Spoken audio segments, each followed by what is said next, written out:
அன்பர்களுக்கு வணக்கம். வேதாத்ரியாவில் உங்களை சந்திப்பதில் பெருமகிழ்ச்சி அடைகிறோம். நீங்களும் உங்கள் அன்பு குடும்பமும் வாழ்க வளமுடன். வேதாத்ரியா சப்ஸ்கிரைப் செய்து வழங்கும் வேதாத்ரிய உண்மை தத்துவங்களையும் வேதாத்ரிய சிந்தனை கருத்துக்களையும் அறிந்து கொள்ளுங்கள். உங்கள் யோக பயணத்தில் உன்னத நிலையை பெறுங்கள். மெய்ப்பொருள் உண்மை ரகசியங்களை அறிந்து உணர்ந்து உங்கள் வாழ்வை வளமாக்கிக் கொள்ளுங்கள். நன்றி. வாழ்க வளமுடன். அன்பர்களே, இனி இன்றைய சிந்தனை கருத்தை நம் வேதாத்ரியாவில் காணலாம். வணக்கம் அன்பர்களே. வேதாத்ரியா வழியாக உங்களை சந்திப்பதில் பெருமகிழ்ச்சி அடைகிறேன். நீங்களும் உங்கள் அன்பு குடும்பமும் வாழ்க வளமுடன். இன்று ஒரு சிந்தனை கருத்தை காணலாம்.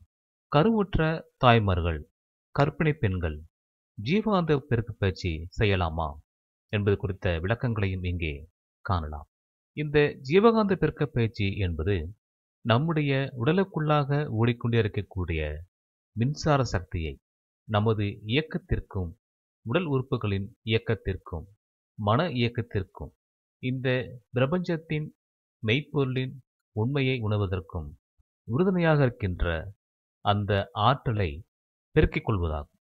அந்த ஆற்றலை வான்காந்தம் என்ற இந்த பிரபஞ்சத்தில் இருக்கின்ற ஆற்றலோடு இணைத்து அதன் ஒரு பகுதியை நமக்குள்ளாக ஜீவகாந்தமாக மாற்றிக்கொள்கிறோம் என்பதுதான் இதனுடைய இந்த பயிற்சியின் நோக்கமாகும். இந்த பயிற்சியை செய்வதற்கென்று ஒரு வழிமுறை இருக்கிறது. இந்த பயிற்சியை குறித்த முழு விளக்கம் தெரியாமல் இந்த பயிற்சியை செய்யவும் முடியாது. ஒரு வகையில் அது சக்தி இழப்பாகவும் மாறிவிடும். எங்கேயோ பார்த்து கேட்டு படித்து இந்த ஜீவகாந்த பெருக்க பயிற்சியை செய்யக்கூடாது, செய்யவும் முடியாது. இதற்கென்று ஒரு ஆசிரியர் சொல்லிக் கொடுக்கக்கூடிய வழிமுறைகளை கற்றுக்கொண்டுதான் செய்ய வேண்டும். அதோடு இந்த பதிவில் கர்ப்பிணி பெண்கள், கருவுற்ற தாய்மார்கள் செய்யலாமா என்பது ஒரு கேள்வியாக இருக்கிறது. இது ஏன் இப்படி ஒரு கேள்வி எழுகிறது என்று பார்க்கும் பொழுது, ஒரு கர்ப்பிணி பெண்ணுக்கும் கருவுற்ற தாய்மார்களுக்கும் ஒரு புதிய உயிர் கருவாகி அவர்களுக்குள்ளாக இருக்கிறது. அது வளர்ந்து ஒரு குழந்தையாக இந்த உலகுக்கு 10 மாதங்களில் வர இருக்கிறது. இது ஒரு இயற்கையின் அதிசயமாகும். இந்த நேரத்தில் இந்த ஜீவகாந்த பெருக்க பயிற்சி எப்படி ஒரு பாதிப்பை தருகிறதா அல்லது என்ன செய்கிறது என்பதை நாம் இங்கே என்ன செய்கிறது என்று தெரிந்து கொள்ளப் போகிறோம்.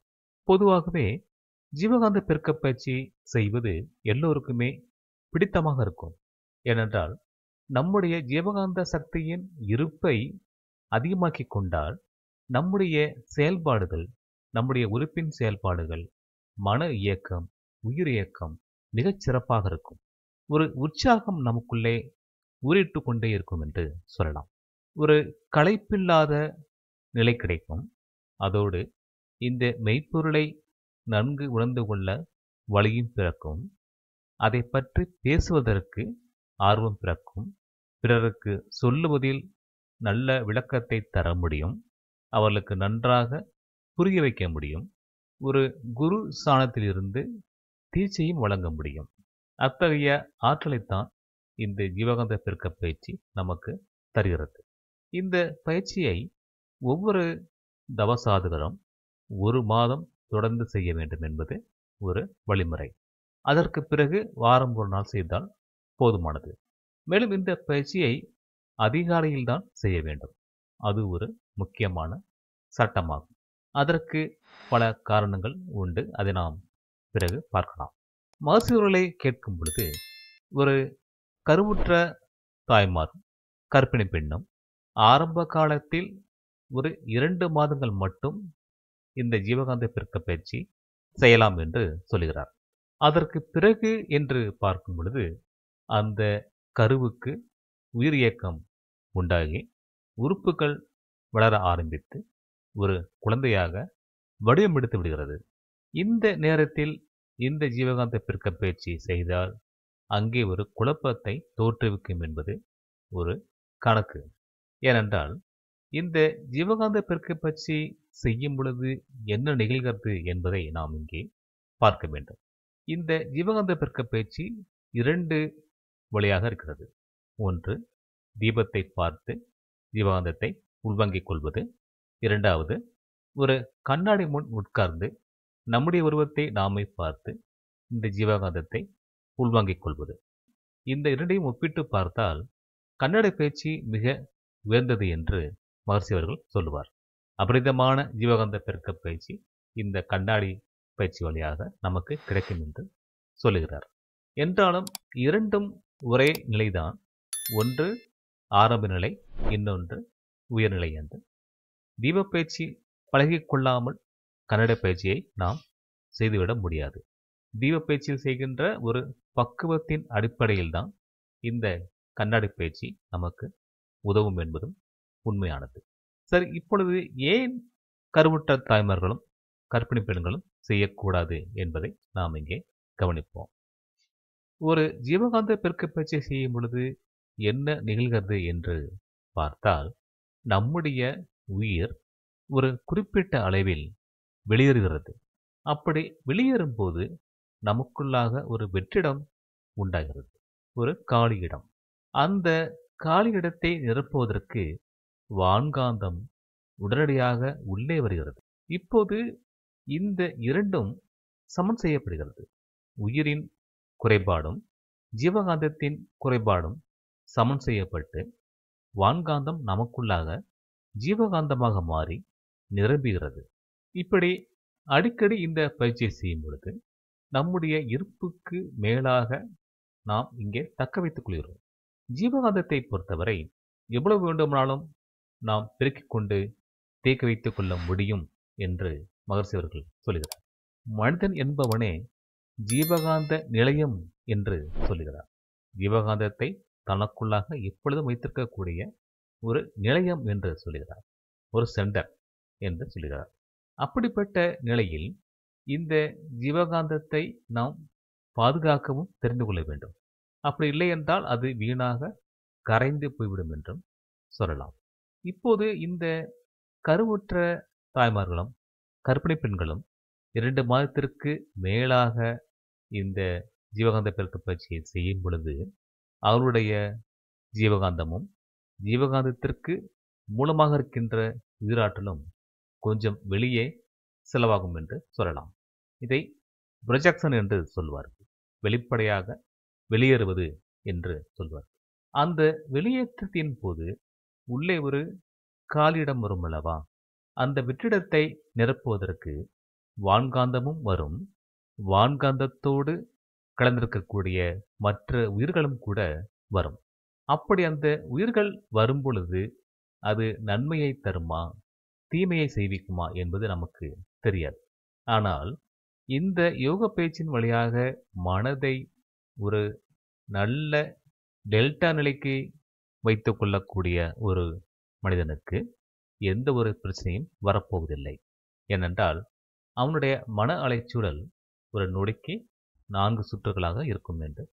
அப்படிப்பட்ட மன அலைச்சூழல் கொண்டவருக்கு எந்த ஒரு தீங்கும் நேர்ந்து விடாது. ஆனால் சராசரியாக இருக்கக்கூடிய ஒரு மனிதருக்கு சில பாதிப்புகள் உண்டாகலாம். அந்த வகையில் இந்த கருவுற்ற தாய்மார்களும் கர்ப்பிணி பெண்களும் எப்போதும் ஒரு பதட்டத்தில் இருப்பதை நாம் காண முடியும். உள்ளே ஒரு உயிர் கருவாகி வளர்ந்து வரும் காரணத்தால் ஒரு பதட்டம் எப்பொழுதுமே அவர்களுக்குள்ளாக இருக்கும். இந்த நேரத்தில் இந்த ஜீவகாந்த பெருக்க பயிற்சியை அவர்கள் தொடர்ந்தால், இந்த உயிர் வெளியேற்றமும் நிகழ்ந்துவிட்டால், அந்த இடத்தை நிரப்புவதற்கு சில உயிர்கள் நமக்குள்ளாக வந்து இறங்கிவிடும். இதை சோல் அட்டாச்மெண்ட் என்று மகர்ஷி அவர்கள் சொல்லுகிறார். ஆவி இறங்குதல் என்று சொல்வார்கள். இந்த ஆவி இறங்கிவிட்டால் அது அவர்களுக்குள்ளாகவும் இருக்கும், அந்த கருவுக்குள்ளாகவும் போய்விடும் என்று. இந்த ஒரு பிரச்சனையை மையம் கொண்டே ஜீவகாந்த பெருக்க பயிற்சியை செய்யக்கூடாது என்று சொல்லியிருக்கிறார். 2 மாதங்கள் செய்யலாம், அதற்கு மேல் செய்ய வேண்டாம் என்று சொல்லுகிறார். அப்படி ஒருவேளை இந்த உயிராற்றல் ஆவி இறங்குதல் உள்ளே வந்துவிட்டால் என்ன ஆகும் என்று பார்க்கும்போது, அது அவர்களை பாதிக்கும் அல்லது குழந்தையை பாதிக்கும். ஏனென்றால் ஒரு ஆவி என்பது எப்படியான தன்மையை கொண்டது என்று நமக்கு தெரியாது. அது அதனுடைய வெளிப்பாடுகளில் தான் நாம் கவனிக்க முடியும். அதுவரை நாம் காத்திருக்கவும் முடியாது அல்லவா? அதனால் முன்பாகவே தடுத்து கொள்ளுதல் நல்லது தானே.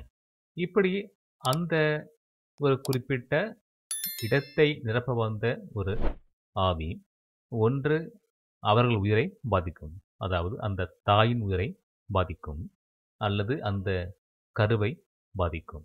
அது கருவை சிதைக்கவும் செய்யும், அந்த தாய்மாரை சிதைக்கவும் செய்யும், உயிர் பயத்தையும் ஏற்படுத்தும்.